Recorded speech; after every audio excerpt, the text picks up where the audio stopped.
The next heading is the problem. Life has no apparent meaning.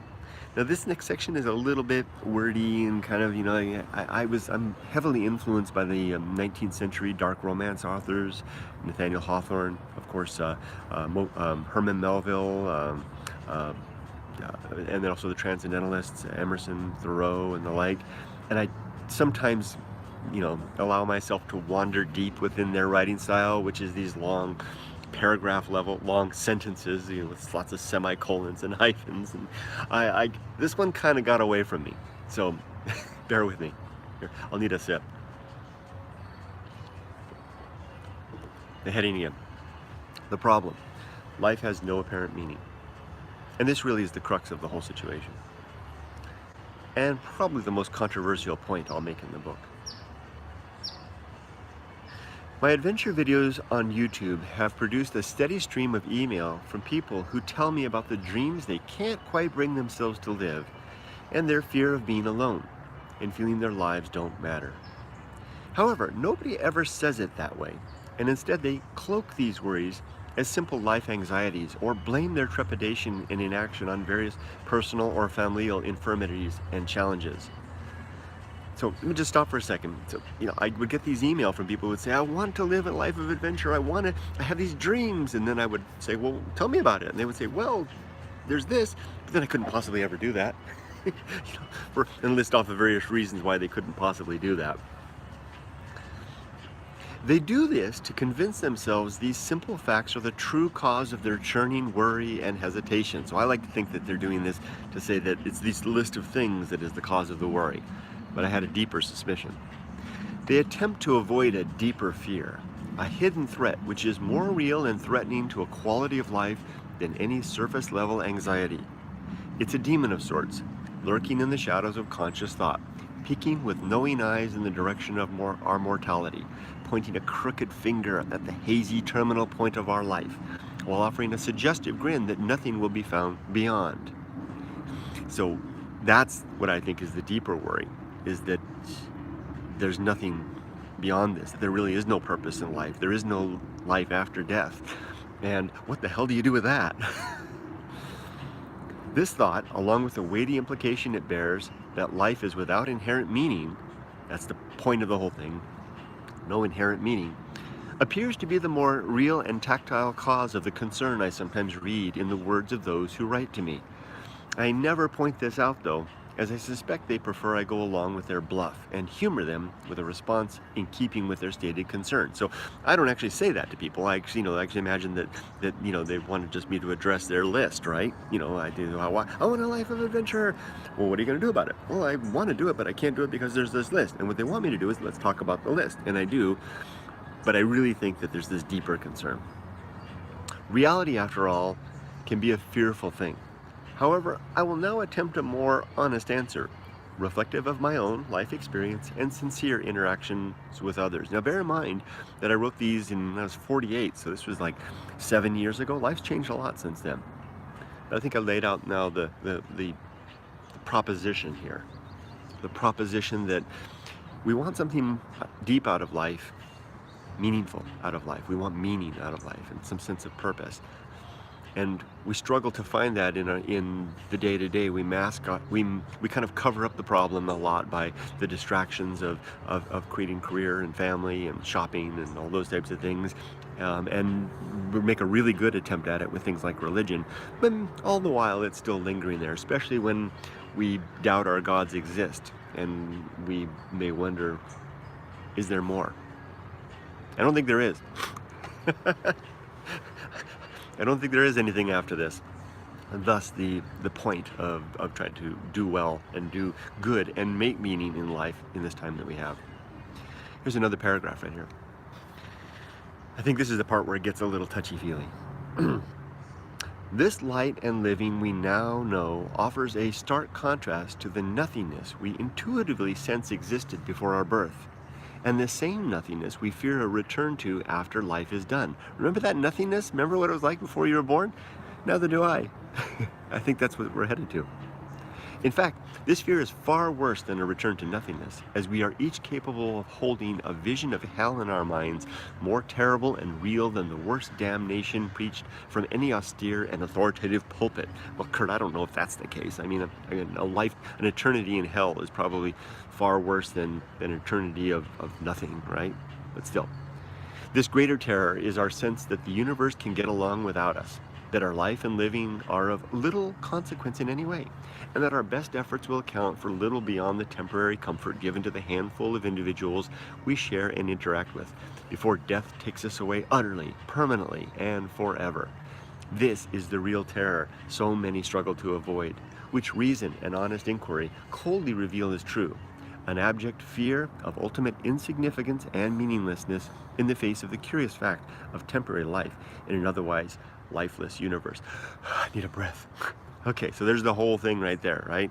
You know, the fear that not only is life without apparent meaning, but the universe would get on fine, just fine without us. I mean, to borrow from a recent debate that I heard, which a scientist was describing, the universe, the observable universe that we see, is 1% of the known universe. And if we, these billions upon billions of galaxies and stars, if we could just eliminate that, everything you can see in the potential night sky and beyond, there would still be 99% of the universe left.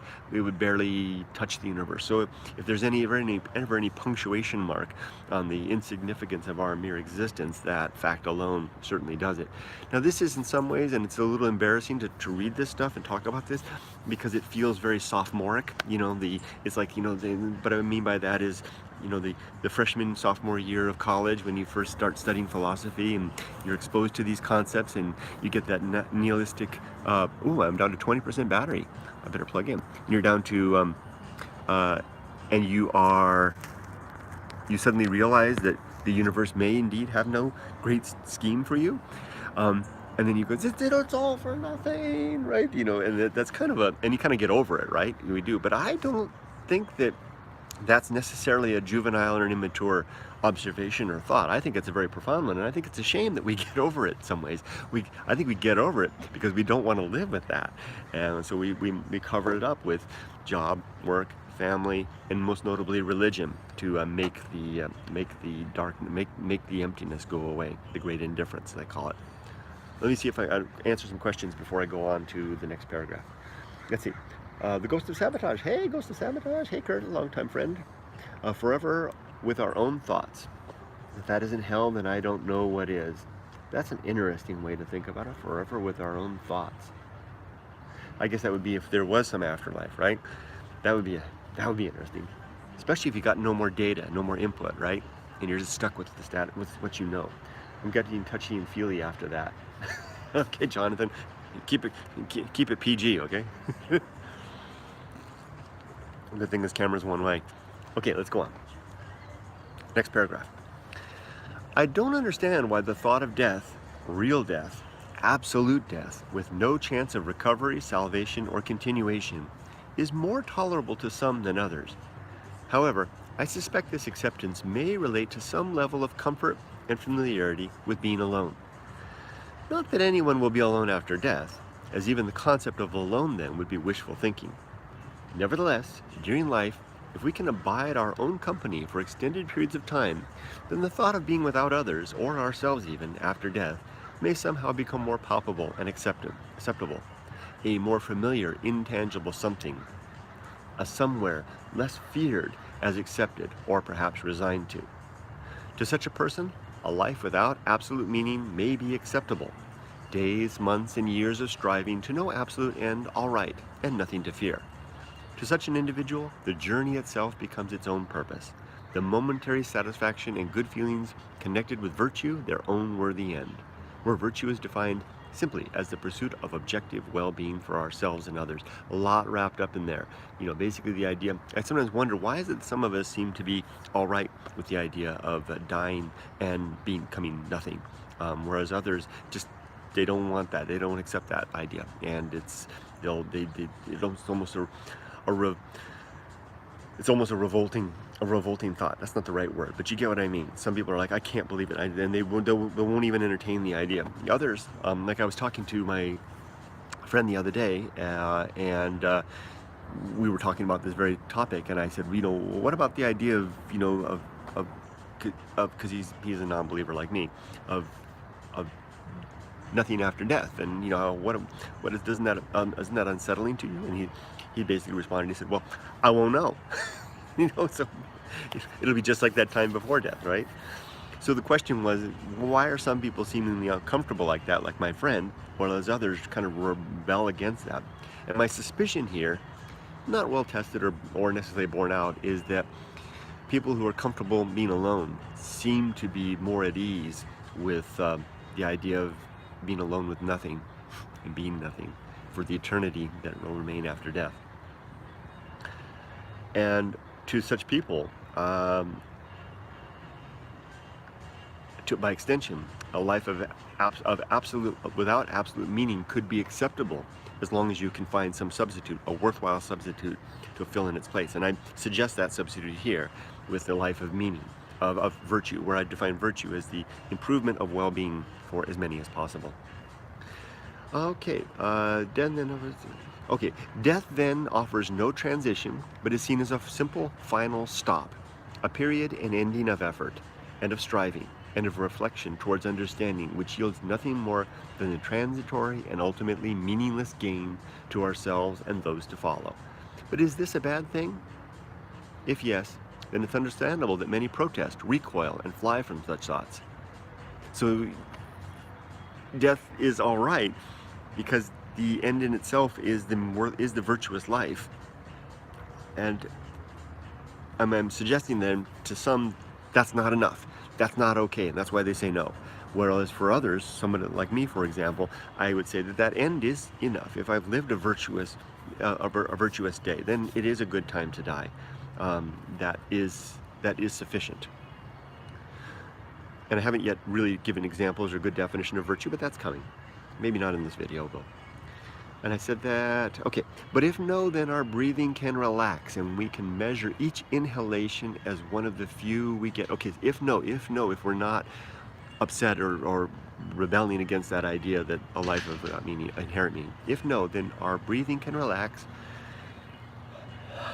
and we can measure each inhalation as one of the few we get and use the fuel of living to move our body and activate our brain in such a way as to create our own meaning in these passing moments and to pursue objective goodness in the willful expression of perceived best ends. I was dancing away as the staff were coming by, so I kind of lost track of what I was saying there. The idea is that if we're okay with this, then we can breathe easy and find satisfaction in the purposeful movement and choices and events throughout the day, as insignificant as they may be, as long as they're in the pursuit of virtue. To pursue the objective goodness in the willful expression of perceived best ends. Okay, I'm gonna stop for a second and see what the comments are. Speaking of death, this is the Ghost of Saboteur. Speaking of death, how is life for you, Kurt? Life's good. Best it's ever been. Every decade just keeps getting better. I'm sure that'll stop soon. That's a it's a bell-shaped curve, right? I am on the other end. It's going downhill fast. Accepting suffering, I think. Yes, Jonathan, and not becoming corrupt. Yeah, that's important. Afterlife or nit, it'd be fun finding out. Well, maybe if we're on the wrong side of that, right? What some people view the afterlife to be, it won't be that fun. But I see what you mean. Yeah, I will enjoy fun. I hope there's something more to discover. Oliver says, nothing after death is a scary thought, though. I can't even grasp the idea of death being blank sleep with no more existence of time and whatnot. For me, Oliver, I just imagine what it was like before I was alive, right? I think that's just what it's going to be again. I made it to the live reading. Hello, Jelena. Is that my friend in Kansas? And I'm glad you're here. I'm sorry, I had a hard time pronouncing your name. And Jonathan says, I have a feeling Kurt is an A-star dancer in his private life. Yeah, it's starting to get some activity around the hotel. People are meandering around. Little boy just walked past. He looked at me like this. He kind of came, looked at the pool, and then turned around and off he went. Okay, let's continue a little further. How are we doing? We're in half an hour in, so I think I'm going to go a few more into this. How's the battery doing? About halfway. Not too much longer. Next chapter, next paragraph. So what words can I say to those who write to me asking my thoughts regarding their worthy dilemmas? That worthy dilemmas are, I'm 23 years old, I've just finished college, I want a life of adventure, but I got this list. That's the dilemma. When my suspicion tells me their real concern is actually a fear of their own unimportance and the utter finality of death. So I got this dilemma. They're writing to me, they're telling me about their list, but I'm thinking, I think you've got a deeper issue. Who am I? Professor Kurt, right? I don't know. What do I know? So I don't say that stuff. So instead I wrote this instead. When my suspicion tells me their real concern is actually a fear of their own unimportance and the utter finality of death. In most cases, I will engage their most direct questions and give the best answer and suggestion I can. The list. I can, given my untrained and uncredentialed qualifications. Excuse me. I wish, though, that I could speak to them more plainly and tell them, pardon me, goodness gracious, it's not even caffeinated mocha. I wish, though, that I could speak to them more plainly and tell them that their deeper fears are real, and then ask them to explain their terror for my own benefit. Kind of like you were saying, Oliver, about the nothing after death is just a scary thought. I would love to have a chat with you and hear more about why you think that. That's exactly what that was referring to. For my own benefit, and then hear my claims, which I hope may benefit them. Perhaps then we could both gain from a more honest and humane inquiry and inquisition, not that kind of inquisition, into facts than any civilized, perhaps then we could both gain from a more honest and humane inquiry and inquisition into facts than any civilized, restrained, or judicial discourse could provide. For my part, I am now prepared to lay my humble case before any who may care to hear. Gee, what a sentence. Could put me in the Lyceum, and sometimes my own writing makes me,